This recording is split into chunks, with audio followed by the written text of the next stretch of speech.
From any distance it is all by itself, but he's not 35 miles away now. But what is he?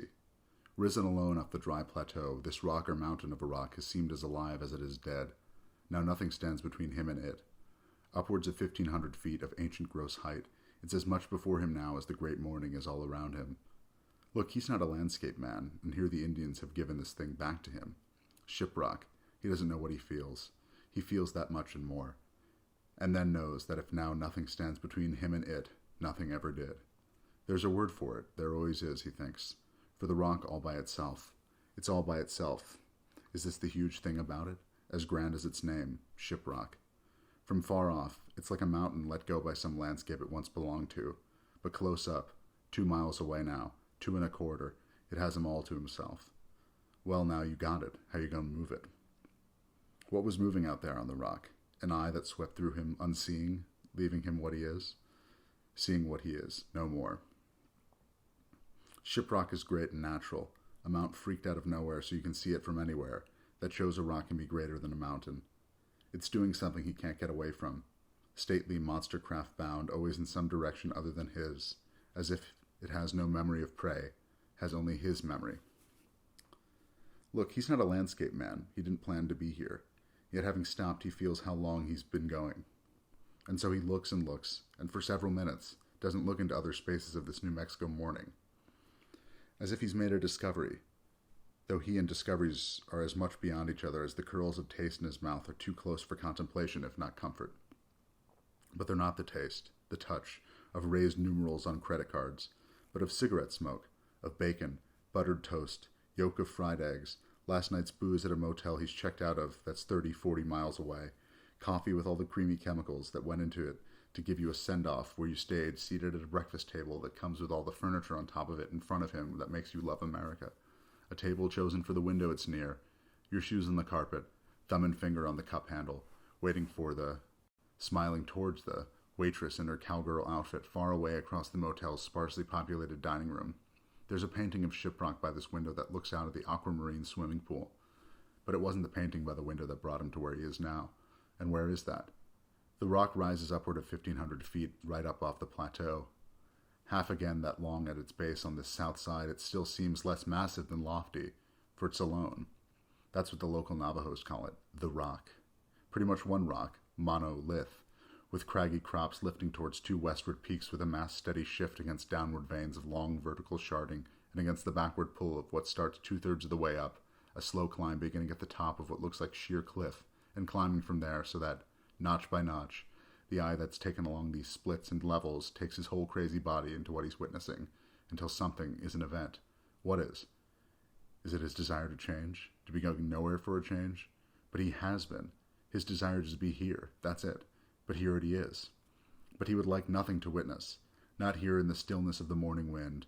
Not Sandy, a man crossing the strait from Asia 25,000 years before they thought of Christ. Yet what is moving? Something is moving. For him, the rock and where it is are also an aerial photograph, black and white, in a friend's complete book 2,000 miles east of this great morning of this plateau. The picture shows Shiprock and 2 reptile tails running out from its south and west like low ranges. They're called dikes. In the lower half of that black and white page, the gods filled in the scene ages ago, an authoritative drawing of vast layers of sedimentary terrain, layers like colored sand, erosion centuries deep turned into height in the cutaway segment, so the former plateau lies like a dammed sea hundreds of feet above the floor he's standing on, and, dwarfed in the towering corner made by the cutaway walls, a familiar shape haunts itself, a complete mountain unborn within the earth, not a ship yet, while behind it, the corner's beveled geometry fans back upward like a slide upholstered in concrete, the cutaway restoration of the old volcano's inner cone descending to the place where magma came burning up out of its underworld of pressure and bored its vent. Shiprock, then, if you believe the geologists, is not half what the whole scene was. The volcano cools and becomes inactive. Last lavas inside the cone harden. Centuries of weather sweep the land. Wind wears down the plateau. The volcano is vanished. But not what hardened inside, not the cloaked shape, the rock down inside the now vanished cone, shielded from the wind, hidden inside a disappearing volcano. Shiprock, then, was not visible. It was not inside a volcano that is not here now, a volcano visible now only to geologists with their cutaway restorations, All this is easier to believe with the discreet drawing in his friend's book in front of him than here. She'd look at the drawing when he held her book out to her, and she said very softly, "Oh, of course." The Indians, too, speak of a time when Shiprock was nowhere to be seen, or are supposed to speak, or will if you can get them to. 100 years ago, a governor proclaimed that Navajos caught off the reservation would be treated as outlaws. Well, look at how the Navajos, not to mention the Apaches, raided the Pueblo Indians in what is now northeastern New Mexico. Navajos don't talk much. He believes them also when they say nothing, and he tries to think where he is now. He listens to the cooler, stronger wind in that photograph 2,000 miles from here, the rock in front of him 1,500 feet high and rising, and it's there because it rose, in another form, if you listen to the geologists. Another life. An economist who's lived here off and on for 30 years differs. He says as far as he knows, the rock is 1,400 feet high, so maybe it's settling. Again, there's movement. Maybe it belongs to the beholder.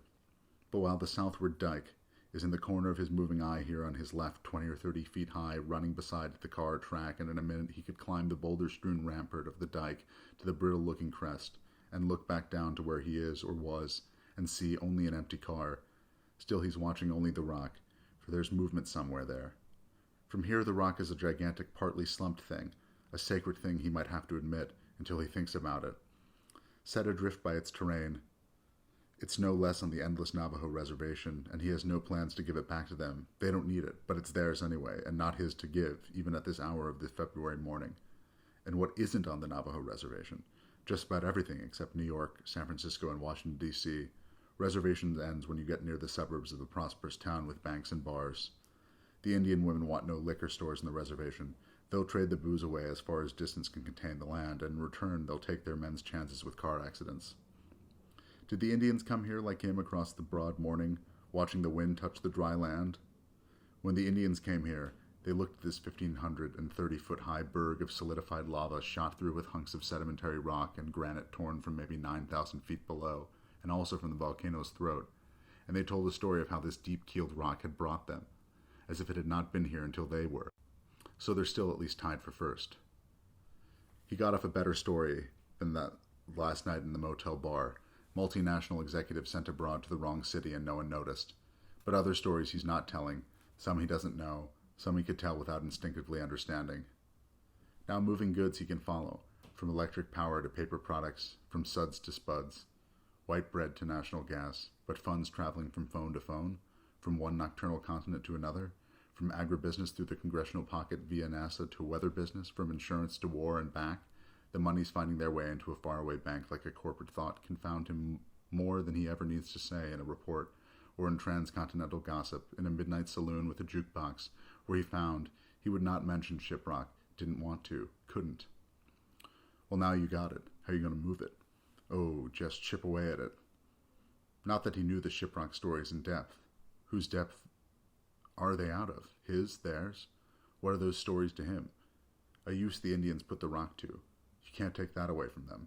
Not that the Indian Youth Council in Albuquerque guarding once renewable land and water resources spent their time holding on to those myths. The Indians called this thing in front of them the rock with wings. Well, he can see wings all right.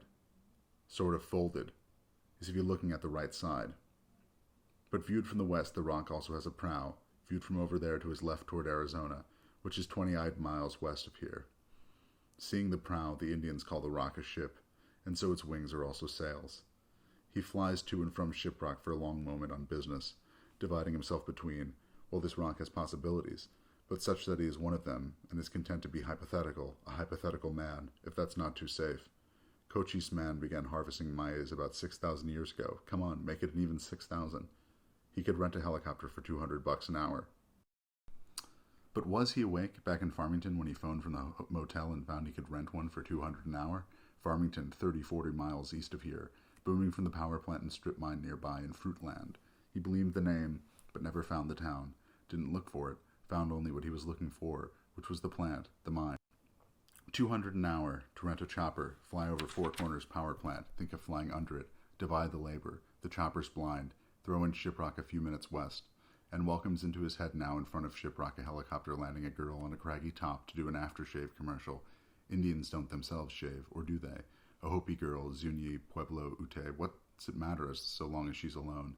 To face the beast of height, be pumice on the rough tip of rhino hide until the monster, its fading irritation pounding in its skull as the retreating aircraft sinks to the far corner of one eye, senses at last, in its own renewable teeth, the human gift perched riding it.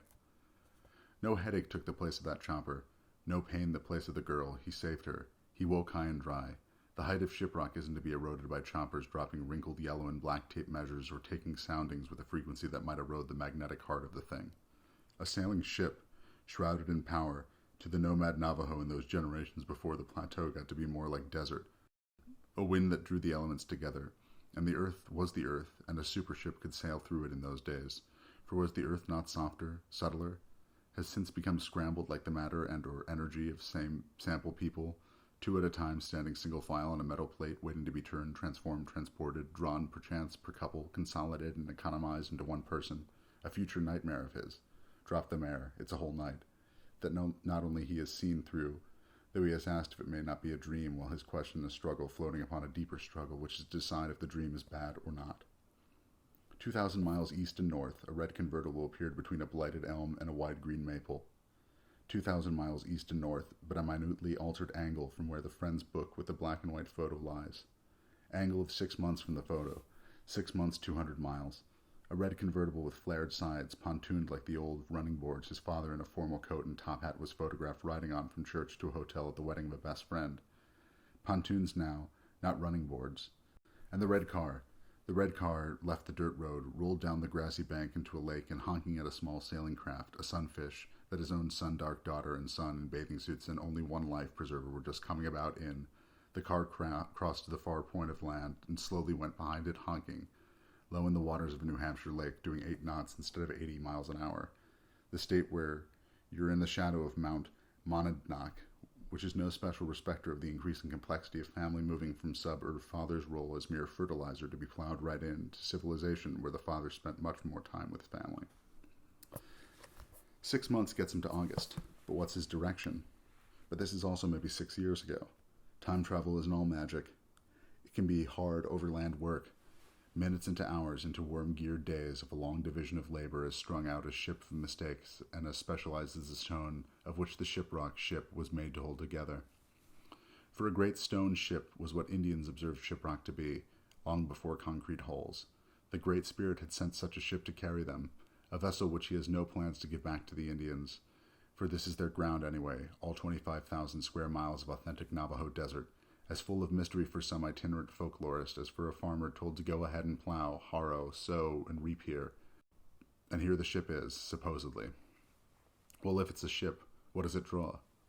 From the west it's a weathered prow, made partly of the seas through which it has come, but from here, from the south side, it's a dark berg, grey round, relieved by sun to a dun ochre here and there, which is very different, as someone importantly says, very different from the far side, the opposite of north but not necessarily dark side, from which the rock is detached, alp but redder than on its south side, and on that north side high up a trough of snow with a distant brevity runs down like a valley, tilted vertical, and it leads to a sheer face. He tried to come at it from that side, didn't get closer than about 3 miles, steering some cross-country dream into a gully, scraping the gas tank, the muffler. He hasn't looked, the car's not losing fuel, just burning it unleadened into father sky.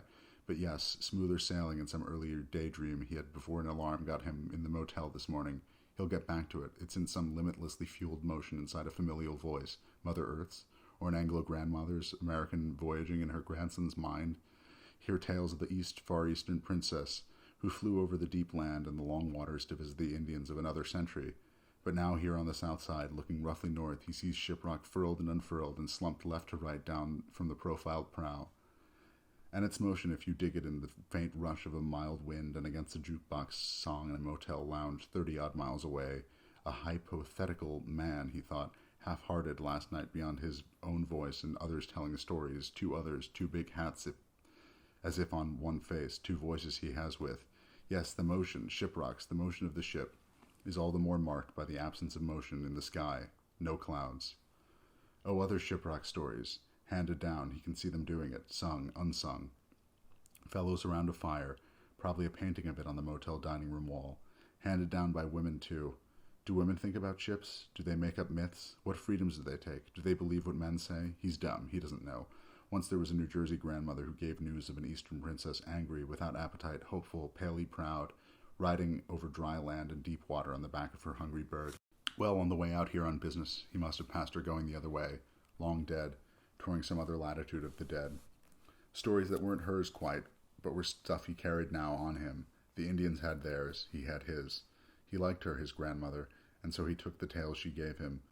Of this Eastern princess whose fatherkin, as she called him, had shown her all the sights and great deeds of his country, which was as far as the mountains of Manchuria and the noises rumbling at the bottom of the world, and had introduced her to all the young nobles he and his loyal wife could muster, and he'd given her, in that country of theirs far away, an age away from the Western Indians, a young and growing bird of a giant kind noted for its traveling powers and its generous appetite for large moving animals, galloping camels in Egypt, cows in its smoking beak when it came upon them, young elephants curving their trunks back like horns, and she flew past the pyramids and the long-elbowed mammoth goats besides the hot, lofty waterfalls of Iceland, and she visited the ritual slaughter places of 5 continents, not to mention a healer in the Dark Continent, who with a painless razor-thin whisper of a knife parted the skin of a patient's back from neck to waist to let out the smoke and fat of difficult messages her middle-aged grandson, now in contemporary New Mexico, daydreamed as a boy in New Jersey, that he must speak aloud, not just hand over sealed, because these words and tales he knew in his sleep, how the Eastern princess went among crystal labyrinths decreed by the chieftains of the Chicago tribes.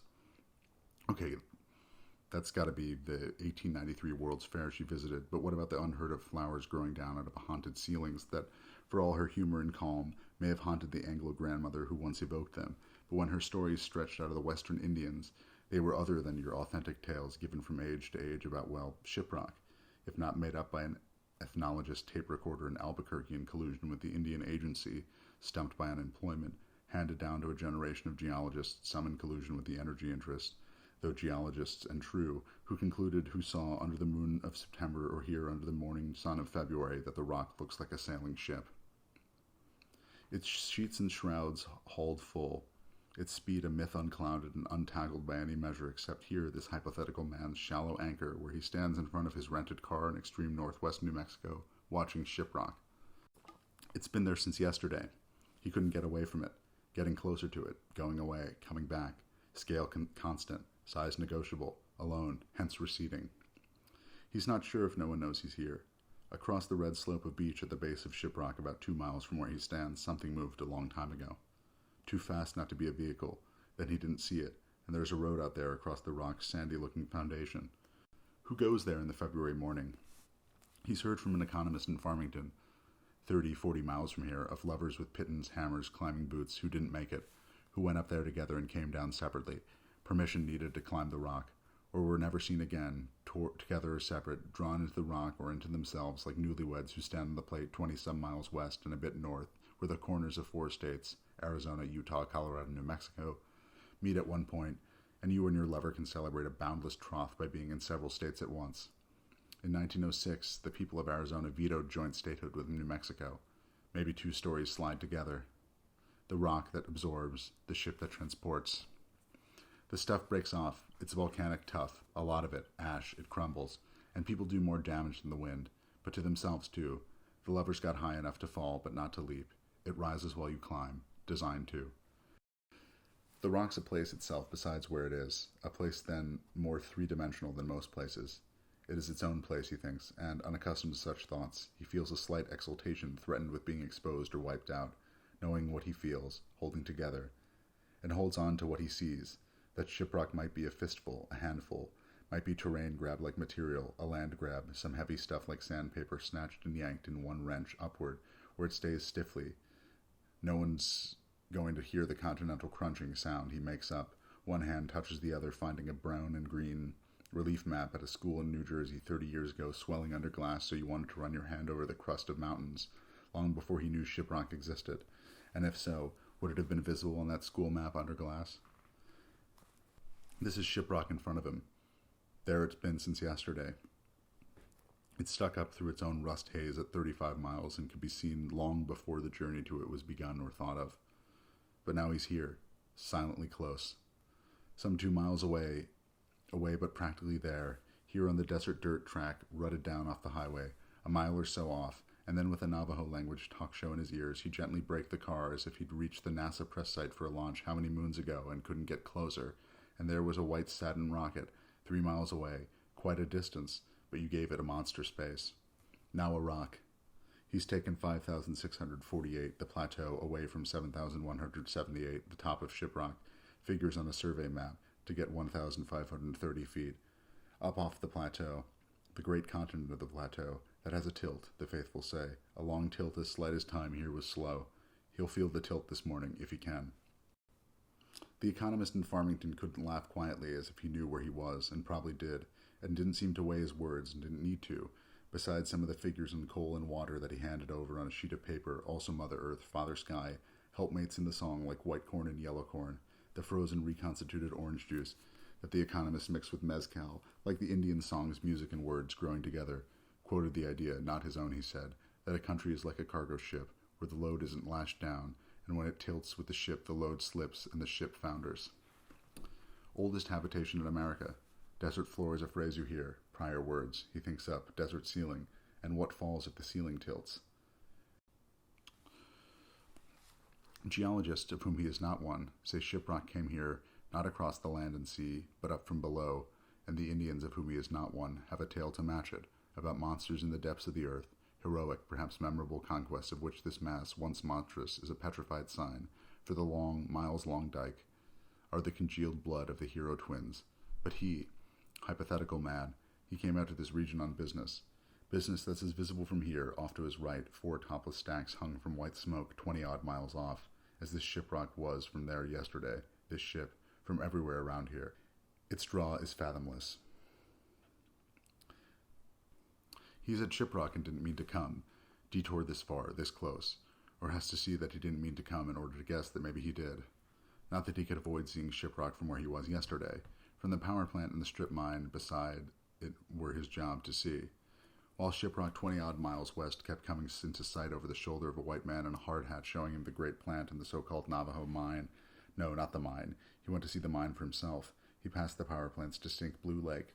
No fishing, no water skiing, keep area clean. Foreground against the 4 white smokes rising into the farther sky. They'll tell you the strip mine's a whole another operation, but it's right there next to the power plant, stretching for dark hundreds and hundreds of acres beyond its own monopolized horizon. The mine's power plant? Well, it's a different operation. You don't have to dig for the mine's power. The power plant's mine? Well, sure, the Navajo mine. Electricity for California, power to the people. But this isn't California. This here is New Mexico. Shiprock is distance, he jotted into his head beside some figures. But let's not get soft-headed about the rock out there, okay? Your voice inside you, like an inner peace, attempts an inner dome. But outside you, the man's voice in gear growls pleasantly. The man cites Navajos on the payroll. The question arises, how many?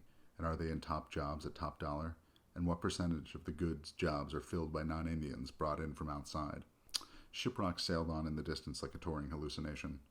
But right here, Utah International's got the bleak coal cars of the Navajo Mine Railroad hooked up behind a red and white striped black locomotive.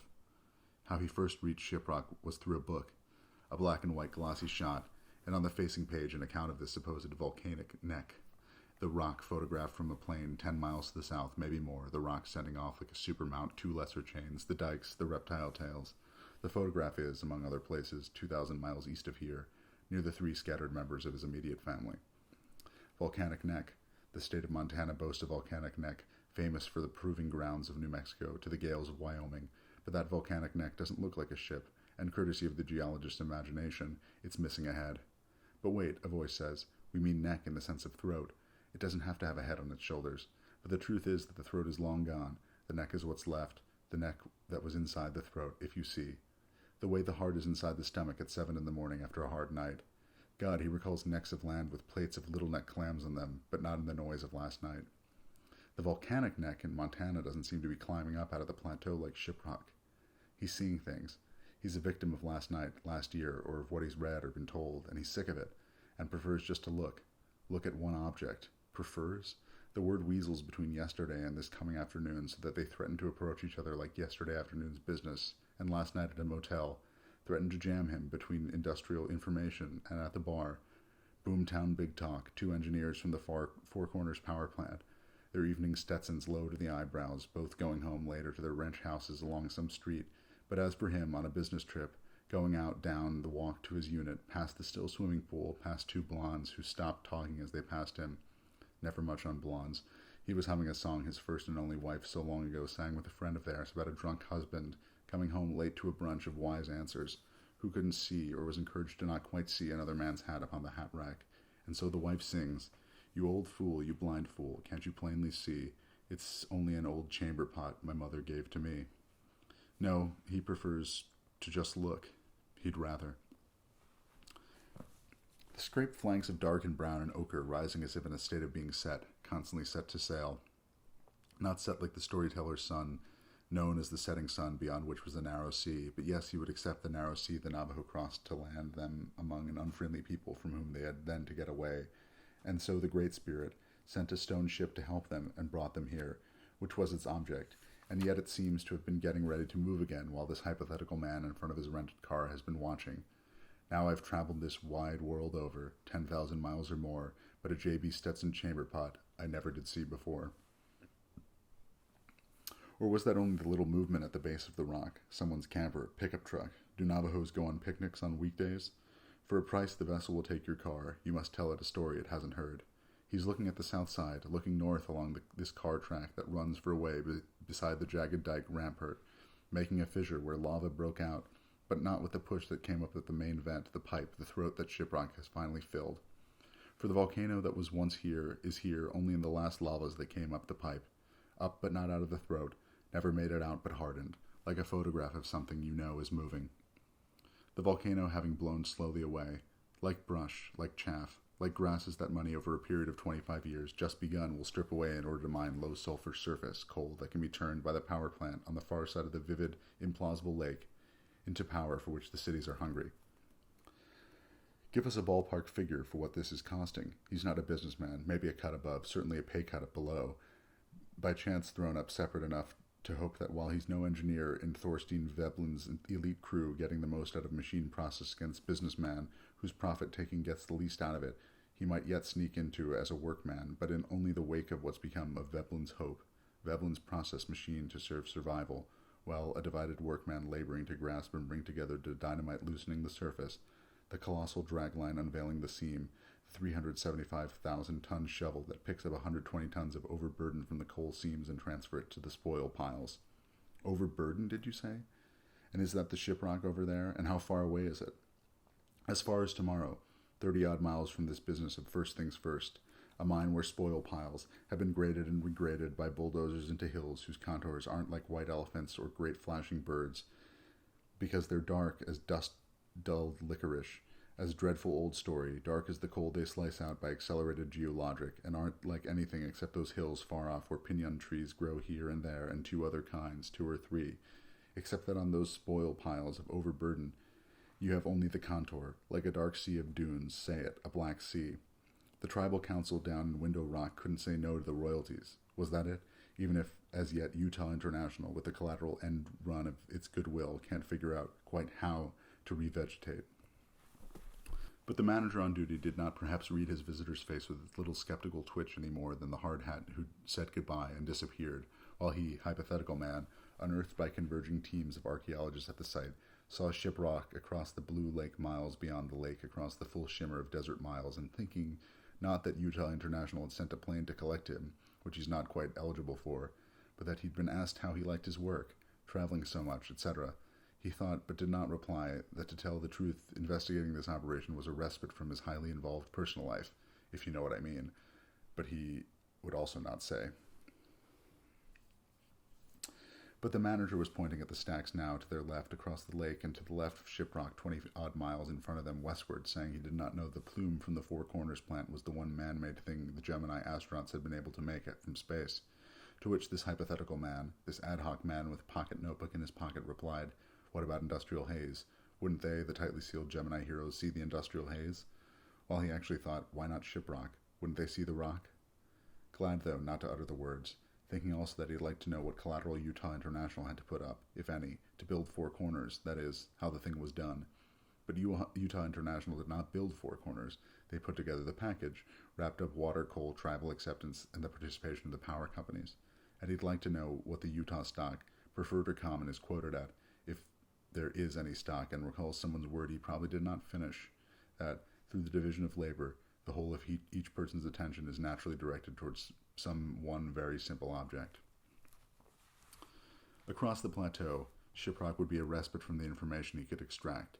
Respite, for Shiprock, he thought then yesterday, gave no answers, though mind you could never get it to face you, and yet now, having to his surprise come, he sees the rock rushing imperceptibly through landscape, and he's distracted from all the other respites and places, because the rock is close enough now to show him people all over it.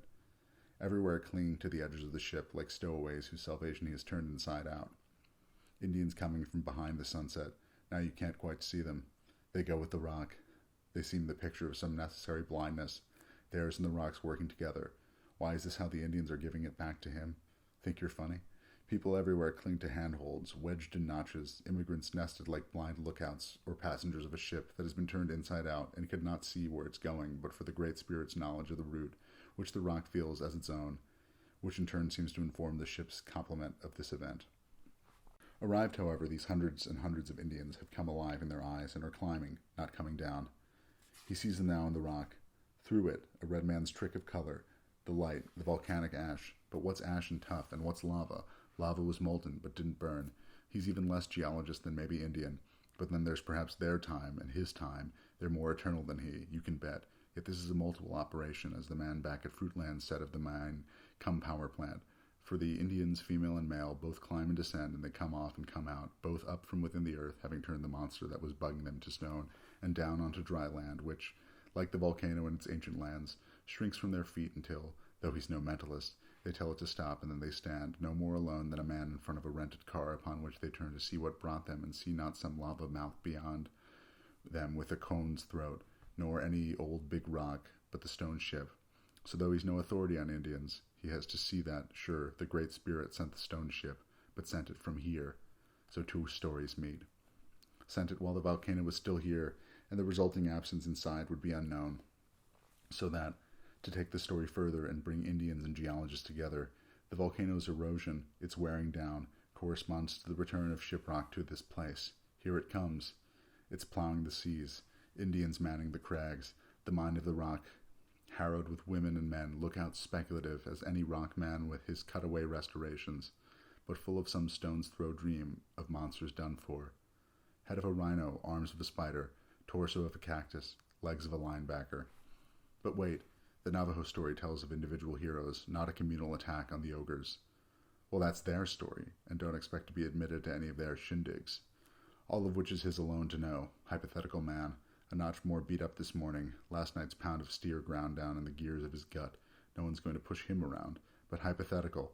But only he knows this secret union, the geology and the Indian stuff, united in what you can call one operation, like the same collateral for two loans make it 3, 4, and he's encouraged not to get more single-minded telling of the ship story or the monster story or the bird story from the environmentalist lady from Albuquerque who wants him militant. That's why she's trying to see him develop an attack. Make certain the surface mining legislation coming, we hope, this year at least compels operators to repair damage to the land.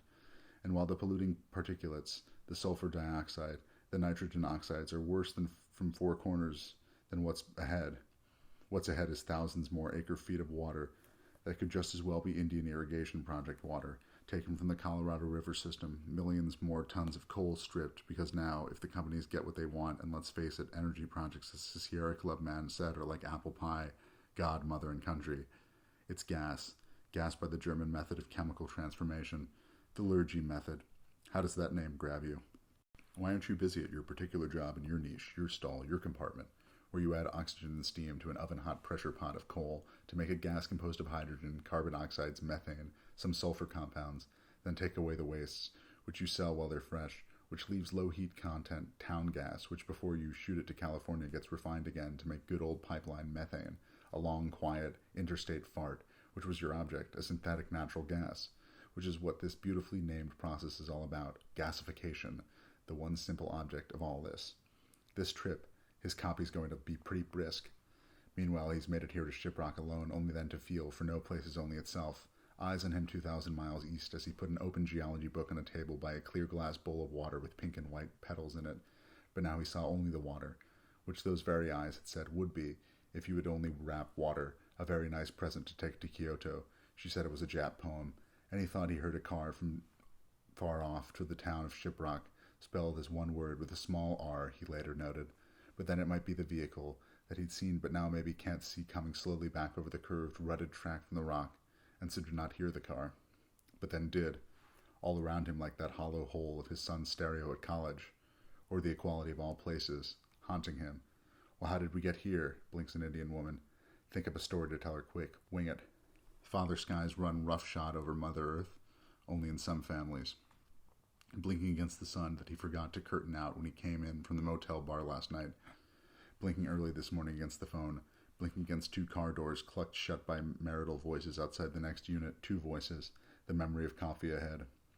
Woke to the phone ringing shiprock out of his crumbling head, sleeping head, so that he need not pick up if he no want to, while the last night's drinks hung together into a swaying deposit as deep as stories two engineers in invulnerable Stetson told at the bar, which was not very deep, until he rolled one bent, creaking shoulder to grab the phone, feeling the void of another purpose than his own approaching his ear, and found his heart pounding through as if he had a hole in his ribs, and heard instead something pretty nice, and the hope that in his report he would tell the whole ecological story, and if we can't stop these people, at least get a strong reclamation provision into the new law.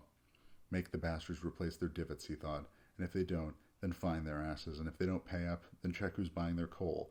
But he heard himself say, get back to you, and out of a dream of sailing round Shiprock, he thought he told her he wanted to go there, voices in the increasing shadow of his bladder. But for the first time, like a pun that he only had missed, carrying it, but missed only because he daydreamed it, no doubt to forget it, shipwreck. The message, but one the messenger carrying it can't know. The Albuquerque lady anyway woke him with her call, but he thought he would not call her back. Okay, he asked, asking himself. She was not waiting for him when he came out of the shower onto, more telling still, if by old practice he must speak aloud the message, words he knows in his sleep and told his daughter and son with more or less successful before theirs, their sleep of the Eastern princess, who went among crystal labyrinths, that sort of thing, and unheard of flowers and rode a giant bird past the pyramids of Egypt and the bright hot springs of Iceland, saw the ritual slaughterhouses of 5 continents, and a healer, who was with an invisible knife parted the skin to let out bad thoughts, and this far eastern princess, whose royal father had shown her all the monuments of his country and all the love and all the young nobles that he and his loyal wife could muster, had given her this growing bird of a giant species noted for its traveling powers, but having caught and gobbled a cow here and there on the great plains, and up into the desert among the greatest monuments of the earth that the princess had yet seen, her bird found down across its track an animal faster and whiter than it had ever seen, and flew at it and caught it in its beak and secreted it under its left muscle and flew on.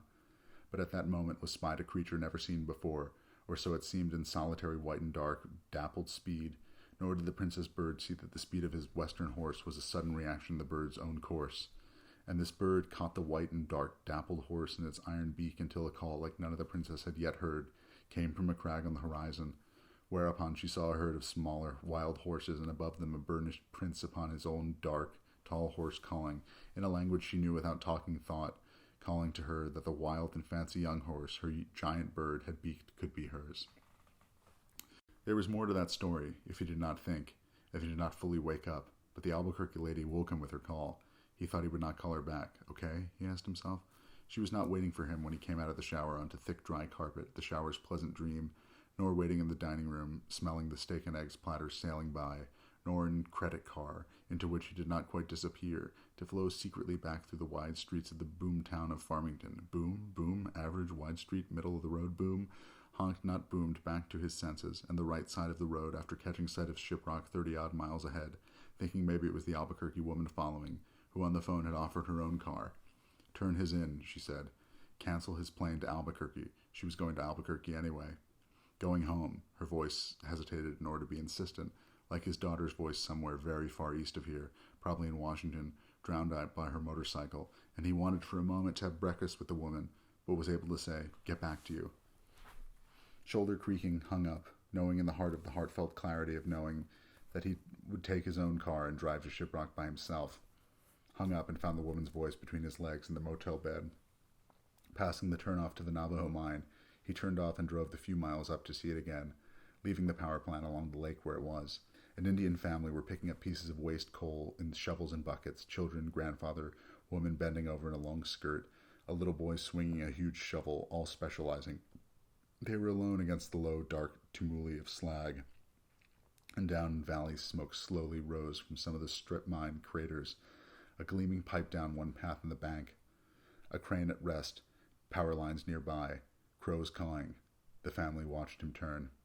Between the family and this rock he drove the rented car, and the rock was in the side window, then in the windshield, in the other side window, in the windshield again, while he floated into agency town of Shiprock 10 miles by air from the rock, sparse and spread out reservation town with wide highway for main drag, Route 550 from Farmington, but before he hit the supermarkets, before probably pregnant women easing out of driver's seats of pickup trucks they'll be paying for, before the bureau down a side road, before employment officers.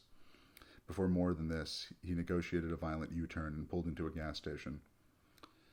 So for a couple of clicking, ringing minutes, he listened to the Navajo attendant explaining that one day he will come back here with a law degree and work for DNA.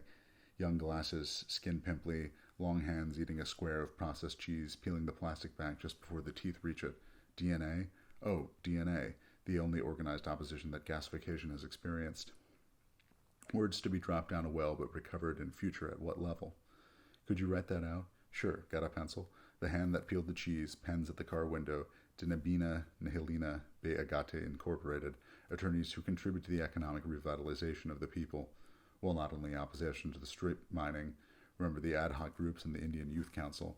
So long, and hello U-turn, and on the right bearing out of town, the Navajo Community College branch, pale stucco. What is stucco? Before he hit the bridge over what's left of the San Juan River that's come down from the Colorado Mountains into which the Chicao, what is more riverbed, turns, extending south to be joined at least on the map by Coyote Wash down past Sheep Springs in the direction of Gallup, road to Albuquerque too. Shiprock at this stage increasingly on the right, until he's the right turn off the Red Rock Road.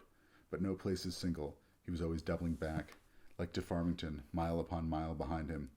The motel bed telephone, new invention, and the Albuquerque environmentalist woman somewhere in Farmington last night sounding together, needing him, she said. She had to see him before he collected his thoughts, his reactions, before he wrote his report, before he went back east. Please, she'd drive him to Albuquerque. She had an Indian engineer friend right there in Farmington. Even return your car for you. But Shiprock got closer, Farmington further, and with it the Four Corners power plant and the Navajo mine, the family digging in the dark piled-up surface among the billows of coal and waste, until he turned and left the Gallup Road and went a few miles west along the Red Rock Road, past a single hogan with curtains in a window. Hogan, hexagonal, earth-roofed or wood-roofed Navajo dwelling, more like the real thing than the shoe hogan billboarded back in Anglo-Farmington, boots for Indian and Anglo alike, like prairie schooner steak pit, but more like Igloo Kayak Center, a fast paddle inland from Boston. But whatever happened to the Chicanos? Let's achieve a little racial balance. They wear shoes, they eat, they live, they remember the Mexican War. Some of them around Farmington believe that all that land belongs to all of them from olden times, and they have no Chicano reservation. And at last onto the desert dirt track, roughly with Great Dyke Rampart on his left now, and he stopped 2, maybe 2.25 miles from the rock to catch up with himself. And if he hadn't quite meant to be, he was here, having passed through not much more than himself, standing here for half an hour, 45 minutes, usually alone. Finding now was smoking a cigarette coming out of his mouth between his fingers, also now thinking he has to get all the way back to Farmington to return the car and take his plane, and rubbed the wrong way by the separation of that hollow wholeness into now 2 accelerating sounds, the camper he saw coming from the rock closer and closer, the outline of the crown and brims of the driver's hat, and someone on the left with him, and the car he turned and knew he'd see coming up behind his own with a woman driving and a man in the other front seat, the vehicles closing on him, until he wishes for a blanket door he could throw up and disappear by. A bleached beer can stands upright near a low bush and a candy wrapper. A truth is that Shiprock isn't so alone as it seems, but it's so much bigger than any of the other igneous intrusions that are within a 20-mile radius that this rock is what it seems. Throw in a couple of oil drilling rigs. Has the god come and gone? Several, of both sexes, and went away together, bickering about who was the most beautiful and terrible. He's between cars on top of him. He looks above the camper truck coming from the rock and the Indian in the driver's seat with a big hat and trooper sunglasses, and his girl with him, and looks beyond a Shiprock which recedes, and then the camper comes to stop looking at him, and the car coming up behind him comes to a stop, and he hears a woman, the woman, call his name here in the desert, and he hackles her up, and he can't not turn to her, thinking of the past and of his dispersed family, to say, "What's brought you?" And she answers like a former wife who still bears his memory, "You did." He looks still harder at Shiprock, time lost in running. Time looks through his eyes, at the possibilities for him. Shipbuilding, for instance. Prime instance of the wisdom of the division of labor principle in the pursuit of wealth of nations. Adam Smith or someone similar in those days thought so. 200 years ago, 18th century shipbuilding. Rock men, red men, rich men, energy men, workmen, women and men came here with him, yet were waiting for him here, but having consolidated into a whole company, they disperse now like a family. Look at Shiprock for the last time, because for God's sake, he's just seen this, or heard it said inside him. For God's sake, the rock doesn't look like a ship, doesn't look like a volcano either, nor the stuff coming up out of a volcano. Words tough, he thinks, but only after it's hard, he thinks, so he'll have to ask. The main thing is the rock doesn't look like a ship for the moment. A discovery earned, but he won't labor the point, divide the labor. He did the discovering. He's the center of a traffic jam in the middle of nowhere. 3 vehicles, gangsters, agents, famous kidnapped South American economists being handed over. But the camper has cut around him. What's a road out here? And is detouring cross-country for the moment, and he hears music from the car, and he recalls what followed. Hypothetical. On the jukebox last night, and it was destination. Drop words into welcome well. Draw up silence. Fair trade. Silence to the people. He looks away towards the other car and sees with the Albuquerque woman an Indian, portly, young. He'll know what organization the letters DNA stand for.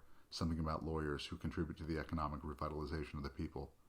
She herself is dark blonde, in her 30s, watching him from beside her car. She'll know if it's just a myth that the plume from the power plants drifting south, drifting north, holds together for hundreds of miles, or has at least been seen hovering near Albuquerque. She understands he's looking at the rock, but it doesn't look like a ship. But it brought him here, and it will get him home.